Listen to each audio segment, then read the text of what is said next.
Hello friends, સ્વાગત છે તમારું મારી યુટ્યુબ ચેનલ વિસુરી રસોઈમાં। આજે આપણે બહાર મળતા ચીકુનો જ્યુસ ઘરે બનાવીશું એકદમ સરળ રીતે અને એકદમ હેલ્ધી। તો ચાલો ફ્રેન્ડ્સ જોઈ લઈએ। તો એના માટે મેં અહીંયા 250 ગ્રામ જેટલા ચીકુ લીધા છે। આ રીતના મોટા હોય એવા ચીકુ લેવાના, જેથી તેમાં ગળપણનો ભાગ પણ વધારે હોય અને તે એકદમ પાક્કા હોય છે। તો આપણે ચીકુને ધોઈ લીધા છે, હવે આપણે તેની છાલ ઉતારી લેવાની છે।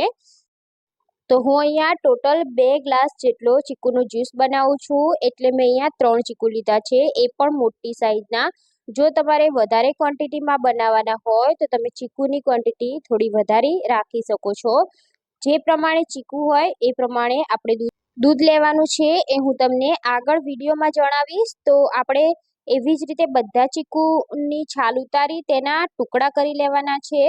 તો આપણે એક બાઉલમાં જેટલા બને એટલા નાના ટુકડા કરીશું, તેમાં બીજનો ભાગ હોય તે પણ કાઢી દઈશું અને આ રીતે વચ્ચે જે વ્હાઈટ પાર્ટ્સ હોય એને પણ કાઢી દઈશું, જેનાથી આપણા ચીકુ થોડા ફીકા ના પડે। એટલે જો હોય તો કાઢવાનો, નહીં તો તમે ડાયરેક્ટ એને કટ કરી શકો છો। તો હું અહીંયા બધા જ ચીકુના ટુકડા કરી લઈશ। હવે આપણે જ્યુસ બનાવવાનું શરૂ કરીશું। તો અહીંયા બધા જ ટુકડાને આપણે મિક્સર જારમાં એડ કરી દેવાના છે। તો તમારી પાસે મિક્સર ના હોય તો તમે બ્લેન્ડરની મદદથી પણ આ જ્યુસ બનાવી શકો છો। તો ટોટલ હું 2 ગ્લાસ દૂધ લઉં છું, કેમ કે મેં 3 ચીકુ લીધા છે, એટલે આપણે 2 ગ્લાસ દૂધ લેવાનું છે।